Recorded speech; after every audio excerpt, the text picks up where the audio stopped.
Salam rahayu-rahayu buat saudaraku sekalian yang ada di mana saja. Saudaraku,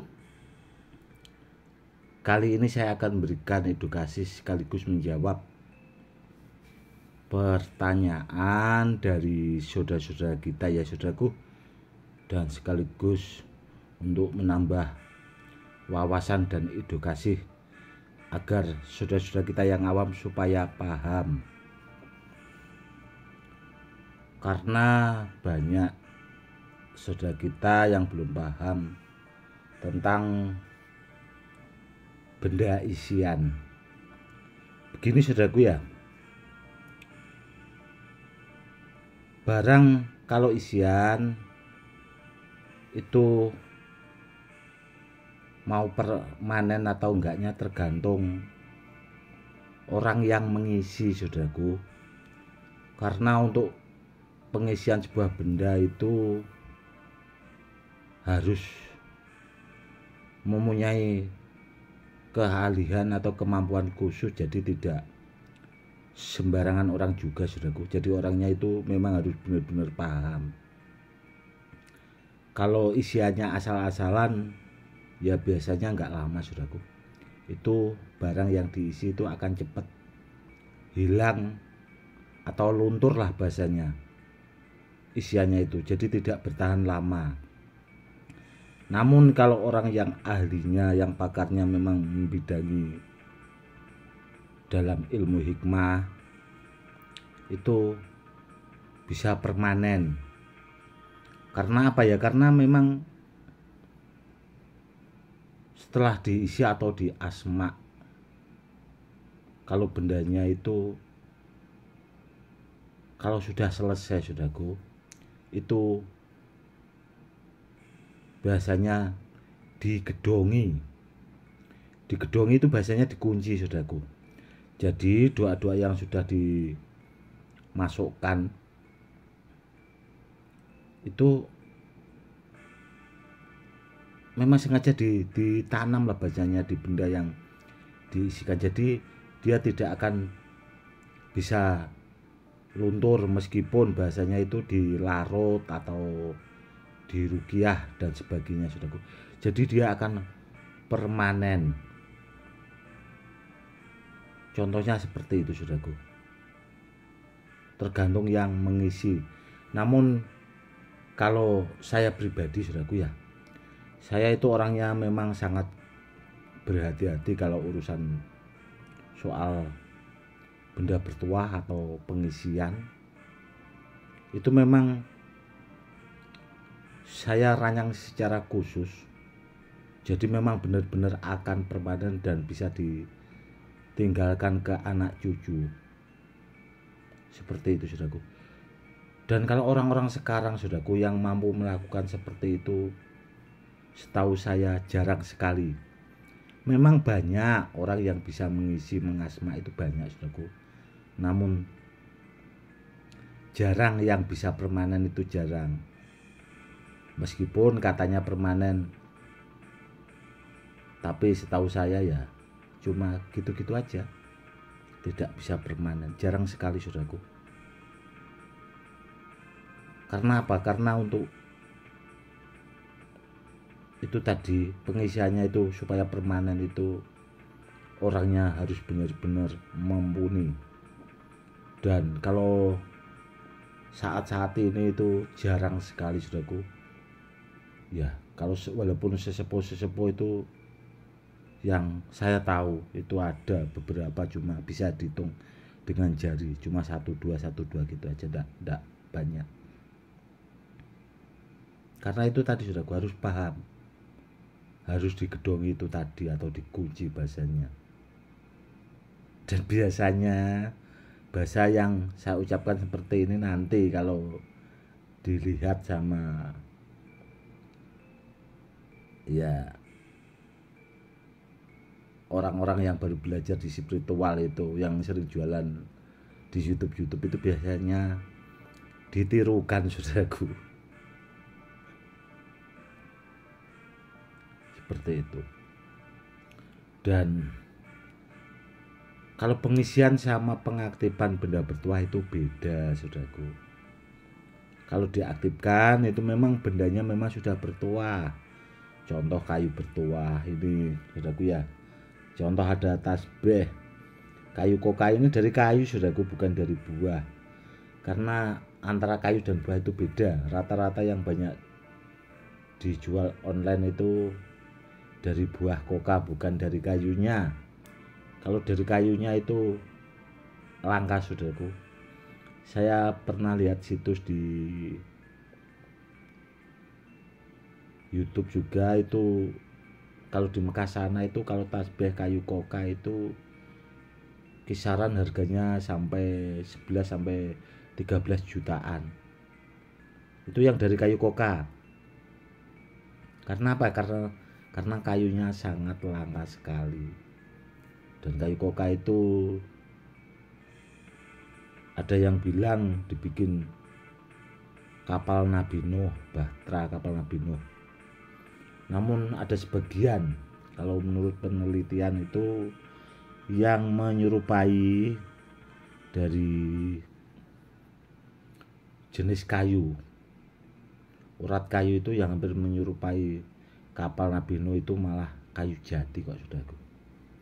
Namun ada sebagian orang itu yang bilang dari kayu koka. Namun semua itu Allahu alam, saudaraku ya. Yang penting kita itu apa ya, selalu berprasangka yang baik-baik saja, seperti itu. Kalau soal benda bertuah, saudaraku, kalau mau dikombinasi dengan isian, kenapa kok hasilnya bagus?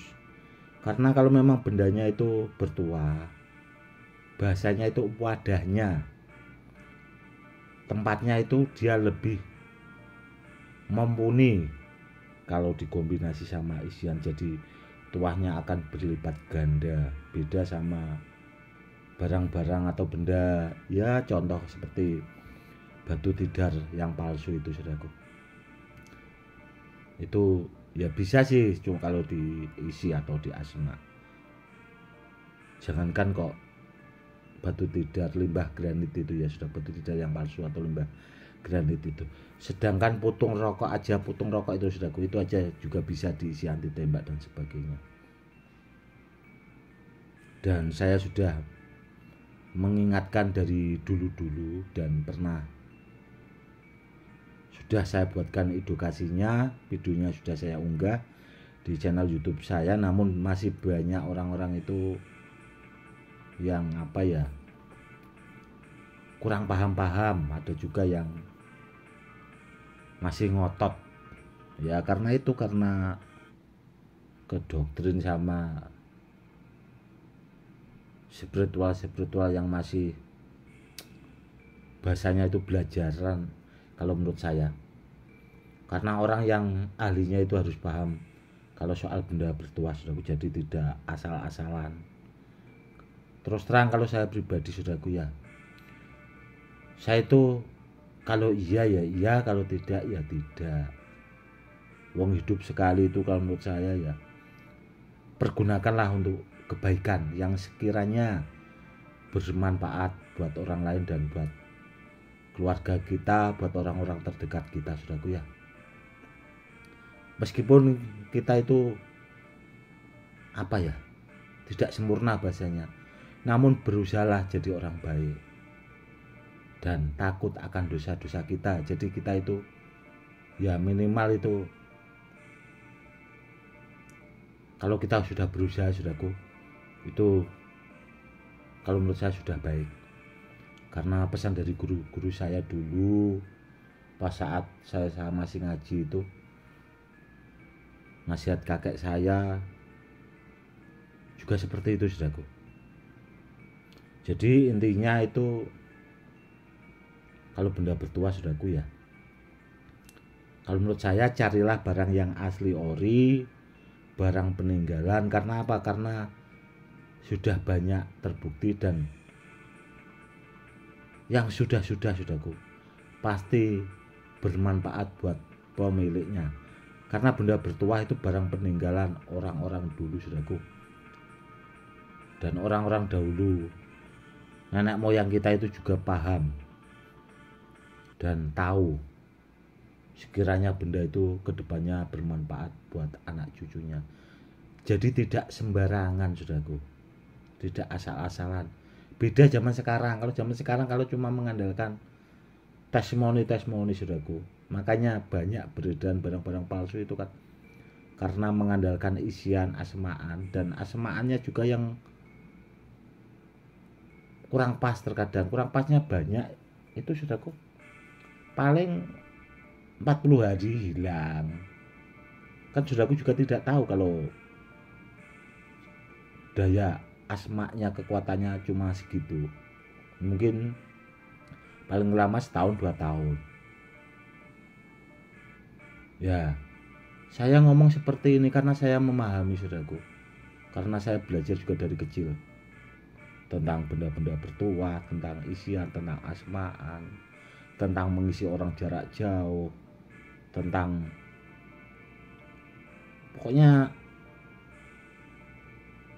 tentang ilmu-ilmu kanuragan atau ilmu-ilmu kasepuan itu memang saya pelajari, jadi saya paham, saudaraku. Yang harus diingat kalau menurut saya, carilah barang sama yang ahlinya, saudaraku. Barang yang asli ori biar tidak keliru. Kalau kepengen ampuh, saudaraku, ya bisa, saudaraku, bilang saja. Contoh tasbih ini, saudaraku, ini kan sudah saya aktifkan. Gus, saya pengen tasbih kayu kokanya itu dilipat gandakan buat media sarana keselamatan, seperti contoh anti bacok, anti tembak, sampai anti bom, insya Allah itu bisa, saudaraku. Karena apa ya? Karena ada ilmunya. Kalau bendanya itu tadi, saudaraku, memang bertuah, wadahnya itu akan lebih bagus. Seperti itu. Akan bagus buat pemiliknya. Oke, saudaraku, mungkin cukup sekian dulu edukasinya, semoga lebih bermanfaat ya, saudaraku. Edukasi yang tidak seberapa ini. Itu tadi edukasi tentang benda isian dan benda yang asli ori.